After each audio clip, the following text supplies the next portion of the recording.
We're going to talk about you. There you go. Not me. We're going to talk about you. The starting point. Okay, how do I start a business? You know, you've all come here, or most of you have come here because you want to start a business. Well, where do we start, Peter? Well, we start with you. We start with you because you're the one that said, you know, I would love to own a, you know, you're the one that made that declaration. It's you that started this whole thing happening by saying, I would really love to own a coffee business, or I'd really love to own a design business, or I'd really love to own these things. So we really have to analyze the you. We have to understand what it is that you're bringing. We need to get your fitness. This isn't the right slide, but that's okay. When I say fitness, I'm not talking about whether you do what I was doing this morning, which is, what was I doing this morning? Squats. There's some fitness in there. I'm talking about your fitness, how well you fit your business idea. Okay, you've got an idea, but how well do you the person and everything that you are, fit that business idea? We're going to have a bit of a go at that tonight. We need to know a little bit about your experience. Now, a lot of you haven't started a business before, so that actually puts you way back in the scale of, you know, are we going to be successful at this? If you tell me you haven't started a business before, we've got some problems. Now, that's okay. We're going to overcome them. I'm going to show you how you get around, if you haven't had experience, how you get around that and how you gain experience. And that's obviously why you've come to this course, is to try and get experience from someone and other people that have already been there, and hopefully get that. But we need to analyze your experience. We need to analyze your resources. Resources being, what are you connected to? What do you know about? What are you good at? What people do you know? What relationships have you established? What unfair advantage do you have in your idea? You know, I've had students come to the course and they said, I want to own a jewelry, I want to start a jewelry business. I say, oh, yeah. But what sort of unfair advantage do you have? Well, my father's in Thailand. He owns a jewelry factory. That's an unfair advantage, isn't it? So we need to uncover that. Maybe you haven't got a father in Thailand that has a jewelry factory, but there's got to be something we can leverage. We've got to really uncover that. We've got to see the resources that you have, and we've got to find out how to bring them together. Join the dots to make your business work. And some of you, and this is why I offer you after about week 6 a chance to come and talk to me, because some of you don't even understand the resources that you've got. Some of you don't even know the things that are really useful in your business and how you could bring them and make them work for you. So we're going to have a chat about that. And your market intelligence, which is really critical. What do you know about this market that you're going into? How much do you know about this market? What are some insights that you have that other people don't know? You know something that other people don't know. Please tell me about that. I need to know about that. We need to discover that, because these are the things that give you a maximum chance at success, which is obviously why we're here. Your opportunity, you're all coming here because you think you've got an opportunity to do something. You've got an opportunity to start a business, and it's called an opportunity. We haven't got a business out of it yet, but it's an opportunity. But the ingredients of an opportunity that is going to be successful, I think, have these 4 major components. First thing up the top there is the environment. Is this environment that you're talking about, this business environment, is it fertile? Is it hot? Is there changes taking place? Are there changes taking place, or is there growth happening in this niche that you're thinking of launching it that makes it ideal right now to be doing it? Don't go planting seed, which is opportunity, into a barren soil where there's no rain, you know, for goodness sake. I want to know about this environment that you're doing, and a lot of this has to do with your market intelligence, the stuff that you know that makes it an ideal time right now to be launching into this particular market that you've got in mind. I want to know about that, and I want to know that it's a fertile market that you're going into.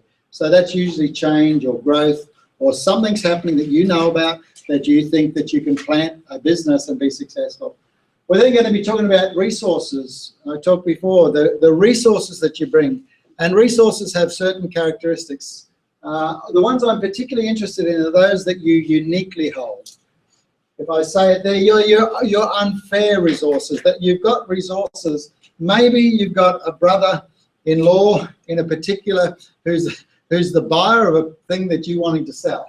You know, this is an unfair advantage, that you can go into that office and make a sale to that guy because you have that connection. Maybe you have developed a whole supplier list or a whole customer list that you've developed from your past associations with the other organisations, and you've kept in good with these people. You know, that gives you an incredible unfair advantage that I don't have going into your market, because you actually know all the major players and you've got relationships with them.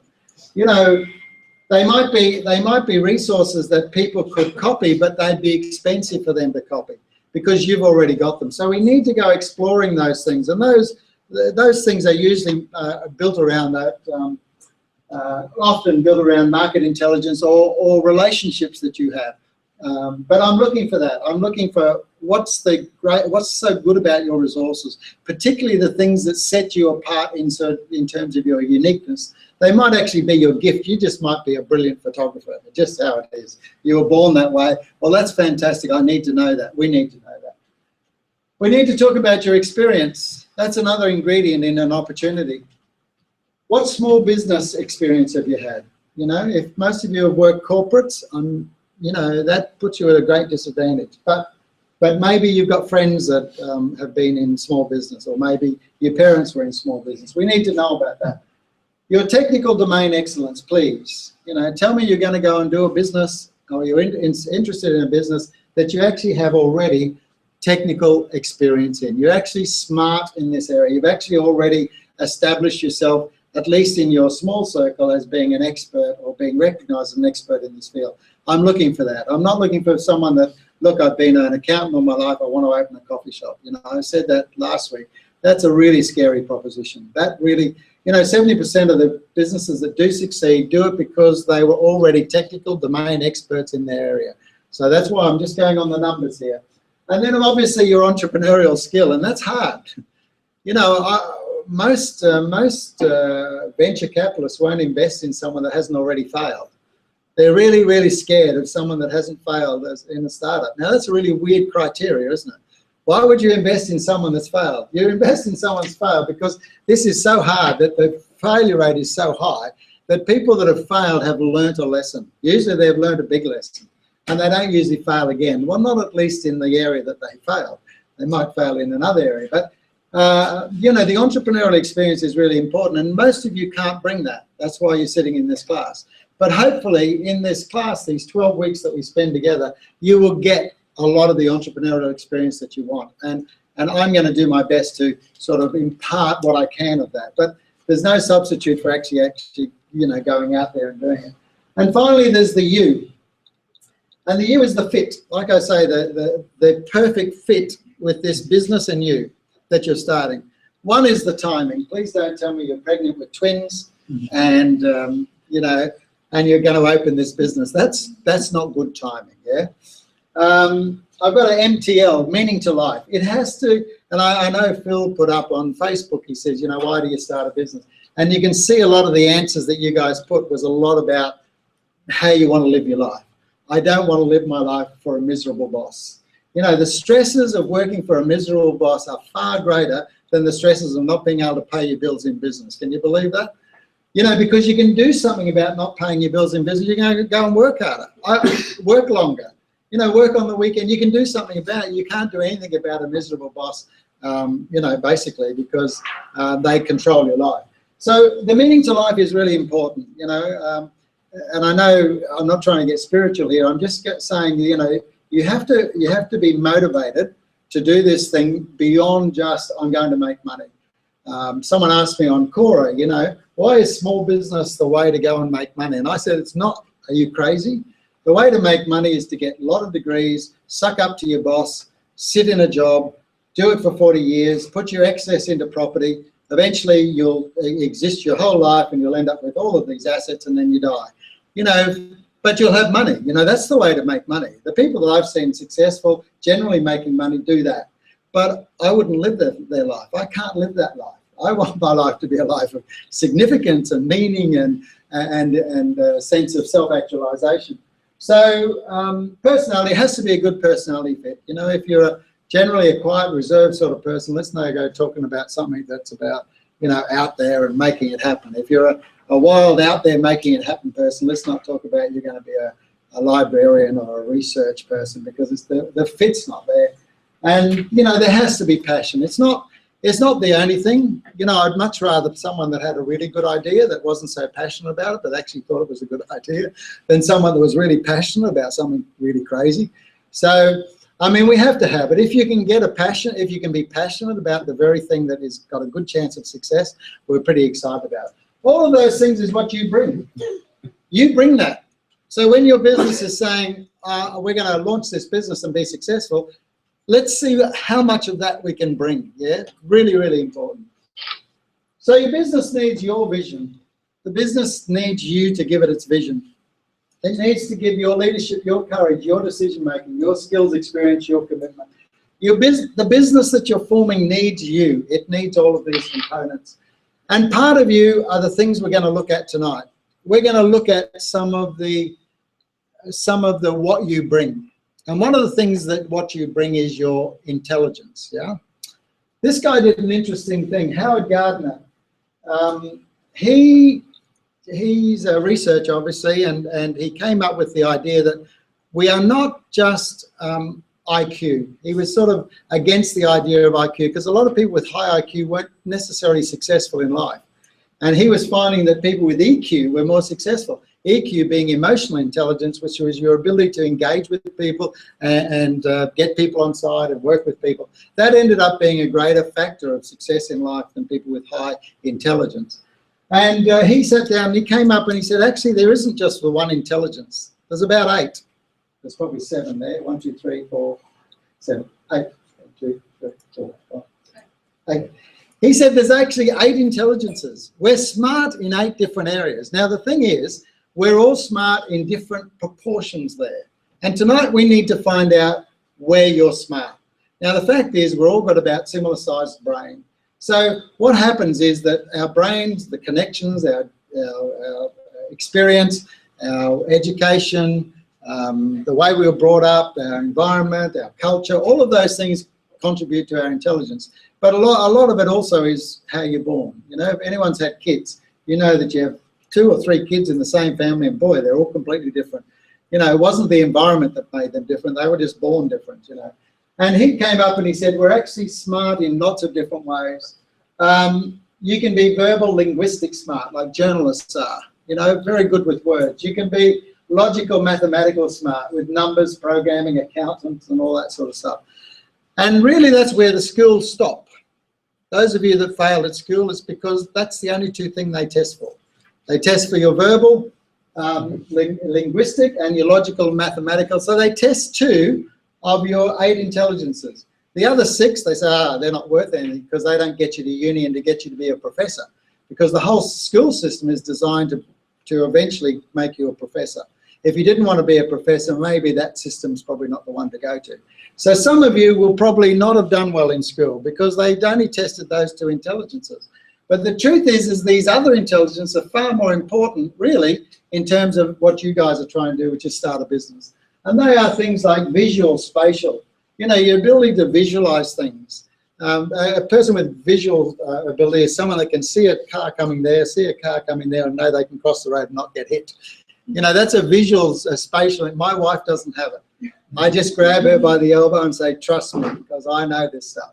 So I've got strong visual spatial intelligence where she stands at the light and pushes that button and doesn't go until it says she can go, you know. Body kinesthetic, like actors and athletes have a lot of this sort of stuff, which is knowing, being smart about your own physical body. You know how some people can just move on the dance floor, and me, I just look stupid. You know, those people have body kinesthetic skills. Music, rhythmical, interpersonal, between people, and that's why I say that's a major one. In the game that you're about to enter into, which is start your own business, believe me, your interpersonal skills are really, really important.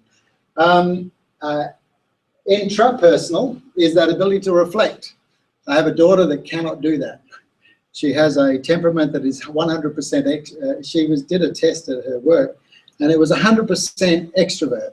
There was not even a percentage going the other way. And the trouble with 100% extrovert is you can't reflect. Reflect means to sit down and say, well, how did that go? What went well? What didn't go well? Next time I should do this better. Next time I should, you know, that ability to reflect. It's a really important skill. Luckily, she did it as a course at uni, And so she's a little bit better at it. At least she knows what it is now and how it's supposed to work.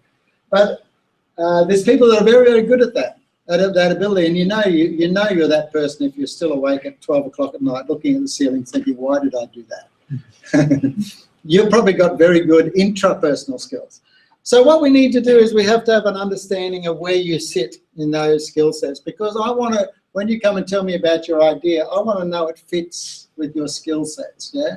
Because for a long time in your business, you're it. You know, there's, that's about right, you know, isn't it? You know, for a long time, you're your business. You know, later on you'll have staff and all those sort of things. And we need to know that this idea that you're launching actually matches the intelligence that you have. And they've got tests to do this, so we're going to play with that tonight. There's personality types. This is actually an old, no, I haven't got it. Should have got the other slide. It's an old Greek idea. Socrates and that sat down and they said basically that we're made up of 4 different temperaments. And some of you have heard of being sanguine, very optimistic sort of people, clerics, very ambitious, driven sort of people, melancholies, people that reflect a lot, obviously the artists and phlegmatics, usually very peaceful, peacemakers, those sort of people.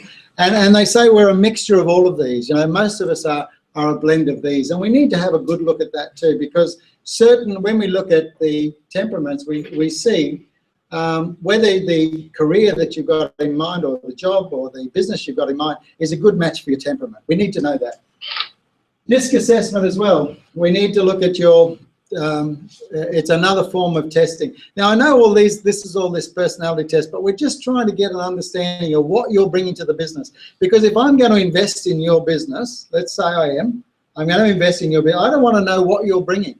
I want to know this resource you're bringing, which we're going to be relying on for a long time until your business gets up and running. I want to know what you're bringing, what intelligence you're bringing and all that sort of stuff. So tonight we're going to have a bit of a play on this to-do list.